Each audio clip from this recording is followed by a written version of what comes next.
I have said that the poor people of Africa cannot manage Europe or America's waste. If we all belong to a global community, then why will any government sit down and watch this hazardous waste being transported or exported to a poor country like Africa?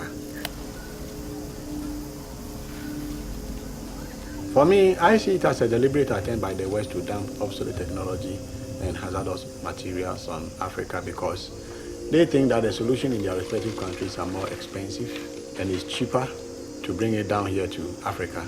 And so I get really angry because if e-waste is hazardous waste, then somebody must pay for its management.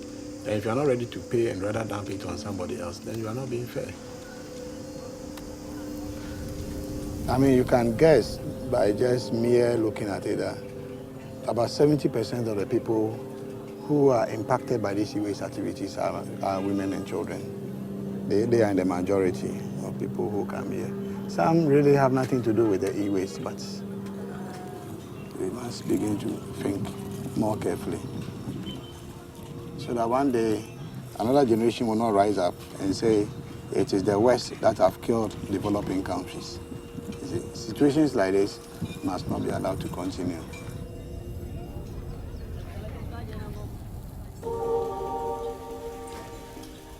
This is Agbogbloshie, a scrapyard in Accra, Ghana. Alongside Chernobyl, it is ranked as one of the most toxic places on the planet. The dismantling of electronic waste, or e-waste, is done by men, women, and even children. They work to extract valuable materials from items we discard. It is a toxic and harmful process, both to the people and to the environment.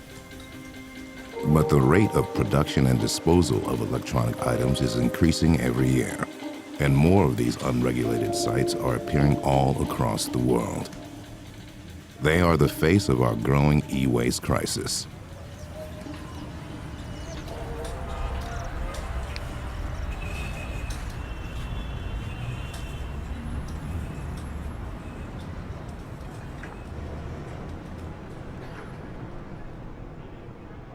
Ghana has huge import of second-hand electronics. And the last studies that was carried out indicated that 70% of all imports of electronic and electrical appliances are second-hand. So already that is huge. And even within the 70%, 20%, almost 20% is coming as complete junk. And these ones go to the dump sites or the scrapyard at Agbogbloshie, where they are taken through environmentally hazardous means to retrieve precious metals. Added to this is lack of employment for our youth.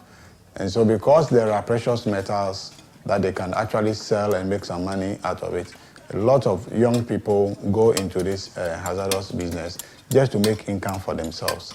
And so these are the multiple facets of problems that we have with electronic waste in general, not only in Accra, but in Ghana as a whole.